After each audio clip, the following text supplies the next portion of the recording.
Finovate showcases cutting-edge banking and financial technology through a global conference series featuring short-form demos and thought leadership. Now, the conversation continues on the Finovate Podcast.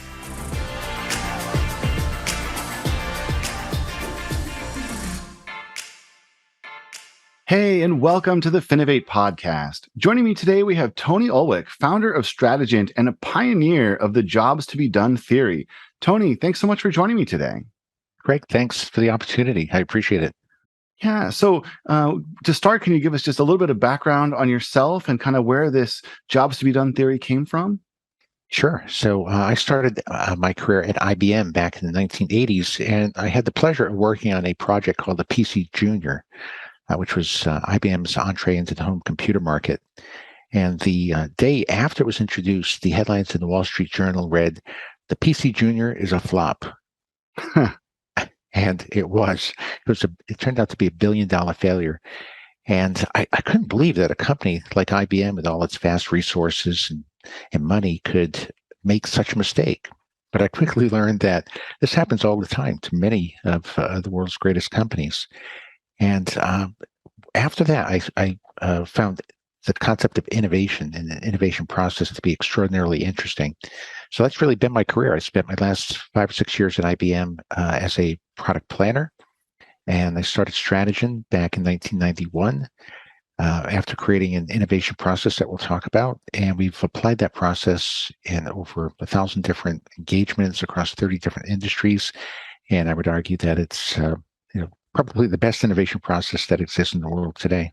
Yeah, well, certainly, I think looking at it from that standpoint, so many people, when they make a mistake like that or they're part of a mistake like that, they kind of want to move past it as quickly as possible. And I really applaud you for going and diving in and saying, wait, what happened here? How did this go wrong?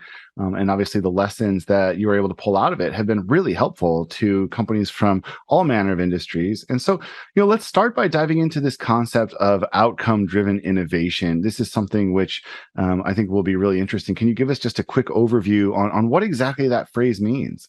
Sure. So, after that failure at IBM, it occurred to me, how did those people know the very next day after we introduced the product that it was a failure? Clearly, they were using some set of metrics that we weren't using. And I thought, wow, if we just knew what metrics they were going to use to judge the value of our product a year and a half ago when we started developing it, we could just design the product to meet those metrics and we'd win in the marketplace. It sounds simple enough, but the thought was, well, what are those metrics and how can we capture them and do they exist? And this is where the concept of outcome-driven innovation comes into play. Fast forward a number of years, what we concluded is that people buy products to get a job done. It's an economic reality, right? Mm-hmm. And if that's the case, we have a choice. It's the old thing. Do you want a quarter-inch drill or a quarter-inch hole? Well, we could look at the world of innovation through the drill maker's lens, or we could look at the world of innovation through the hole maker's lens. And when you look at the world through the homemaker's lens, you quickly see that people are buying products to get a job done.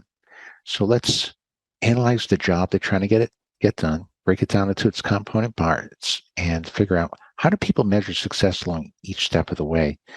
And what we've learned is that in most markets, there are 100 or more metrics that people use to measure success. And we call these metrics the customer's desired outcomes.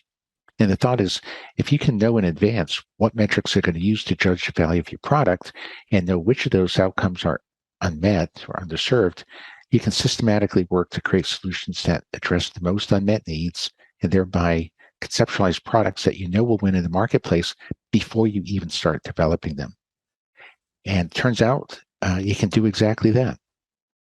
Man, I mean, it sounds so simple when you say it like that. It seems very obvious, but as we know, things that are simple and obvious don't always kind of factor into our thinking when we start thinking about complex processes and situations. Where do you see people kind of going wrong here? What are some of the pitfalls that people fall into instead of kind of going down the road that you were just talking about? Well, it's really a mindset shift that's required because most of innovation begins with an idea, or so people think. And then you have all these ideas, and then you try to figure out which ones might create value for customers.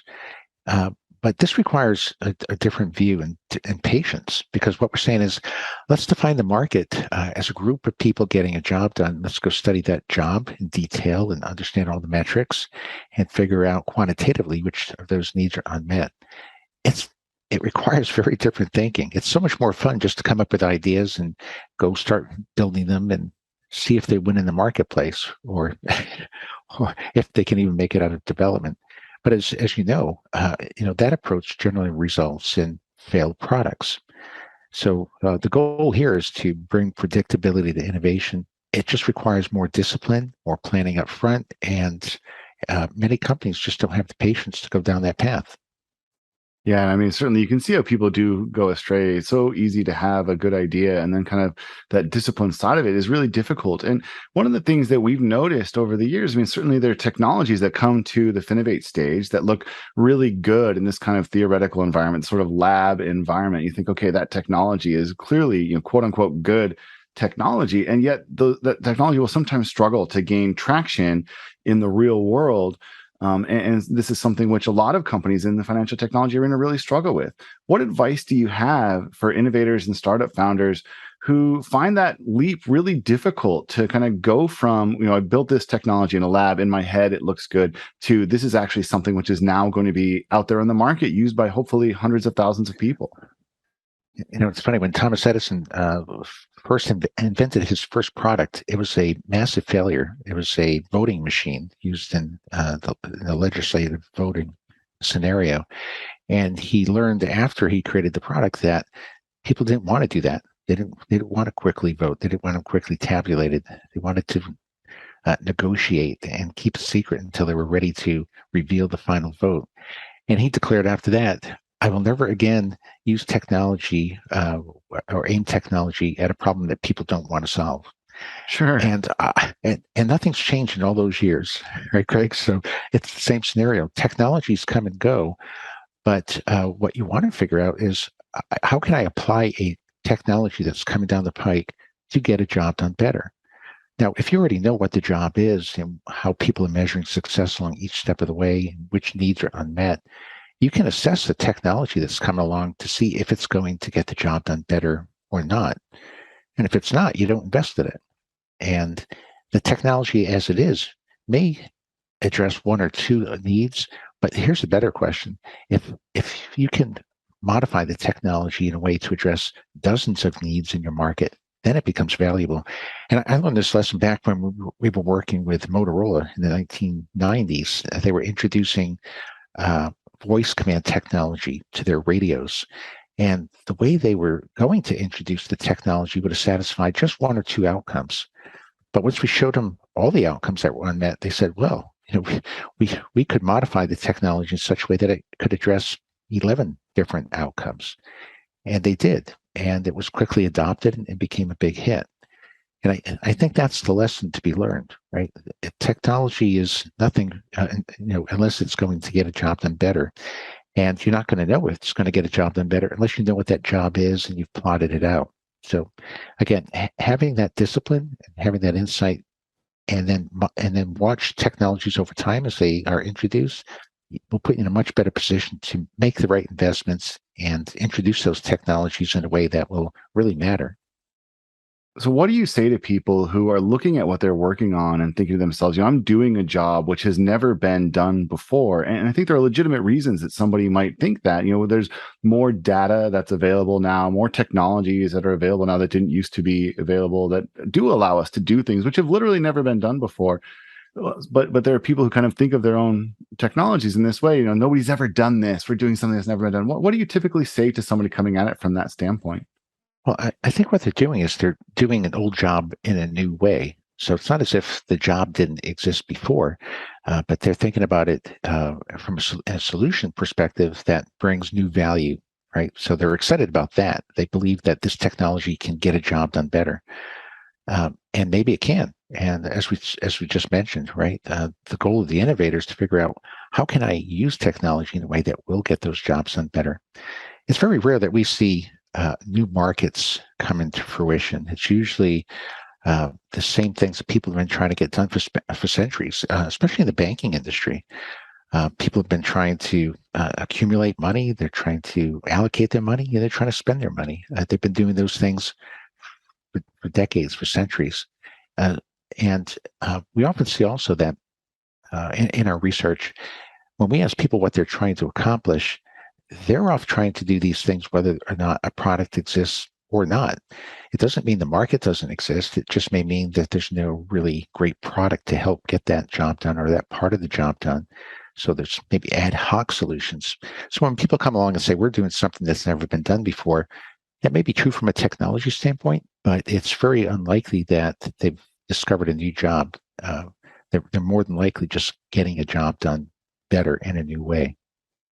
Yeah, it falls into the category of my son coming in telling me I'm finished cleaning up my room and it's perfect. Technically possible, but unlikely, I think would be the fair way to say that. So, we've been talking about this from the standpoint of kind of these startup executives, these people with new companies, new ideas, which is obviously, that brings a lot of challenges, but maybe it's even more difficult to innovate when you're coming from, a large incumbent player in the space, like a big bank or an established tech provider.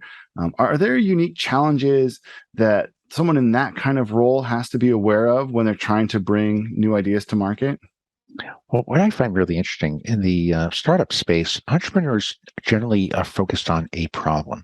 And it's often a problem that they are very familiar with. And these are often the most successful entrepreneurs. Because they understand the problem very well, they have firsthand knowledge of the issues and they have firsthand knowledge of the best solutions. On the other hand, coming from a big company, these large successful players, they may not have that knowledge. They don't know the market as well as maybe a startup might know it. So we often bring new insight to these organizations by providing them with a definition of the market through this jobs to be done lens, help them understand all the metrics that people are using to measure success, and tell them where to focus in order to get the job done better. And that's the value we bring to organizations, because it's very hard for a large organization to know all that unless they're really deeply engaged in the problem.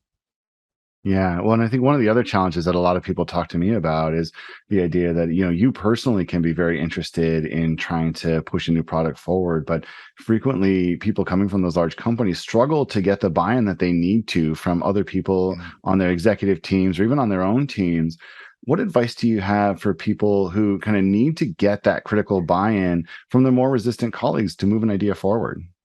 Yeah, you're bringing up a great point, Greg, because what we find in most companies, we ask this question all the time. 90% of the product teams, there isn't agreement on what a need even is. So you can imagine this, right? If you can't agree on what a need is, how can there be agreement across the organization on what the needs are and which needs are unmet, and the idea that you're pushing is going to address them? And this is why it's so difficult to gain consensus in a big organization, because it's not as if everyone's fighting value creation. They all want to create value. They just all think about value creation in a different way. They define customer needs through a different lens. So the real transformation in big companies is moving from a position where the product team doesn't agree on what a need is to they agree on what all the needs are and which ones are unmet. And if you can get everyone on board with that, then the focus becomes, how do we best satisfy those unmet needs instead of debating on what the needs even are, right? And if you can get your organization to that point, the rest seems to fall in place pretty handily.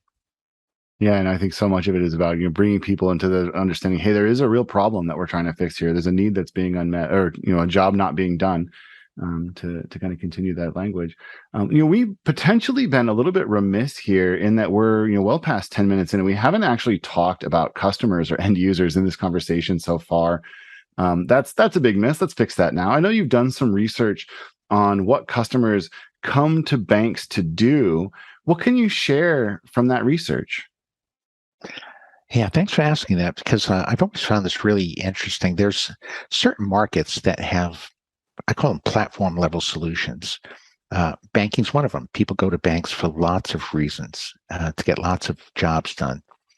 People use social media for lots of reasons, right? Smart homes have lots of jobs they're getting done. So they're more like platform level solutions. So when we see those, in the banking industry, we've worked with a number of banks that asked us, why do people go to banks? Yeah. What are all their jobs? So we've done research in the space. We qualitatively, we determined that there were about 154, give or take a few, reasons why people went to banks. And we stood outside those banks and asked people, why are you here? What are you trying to accomplish? What is the reason for your visit, and so on. So we captured these 154 reasons why people are there, and then we quantified them to figure out, well, how important are each of these jobs to you, and how well satisfied are you with your ability to execute those jobs? Now, with that data, we were able to do some statistical analysis that would group them using what's called factor analysis. So we grouped things that were similar. And so we could look at all 154 items and say, you know what, you're really not in 154 markets. You're really in 9 markets. And they were and so we narrowed it down to like these high-level core jobs, like allocate money for investment, or manage taxes, or protect against identity theft, pay bills, accumulate money through credit.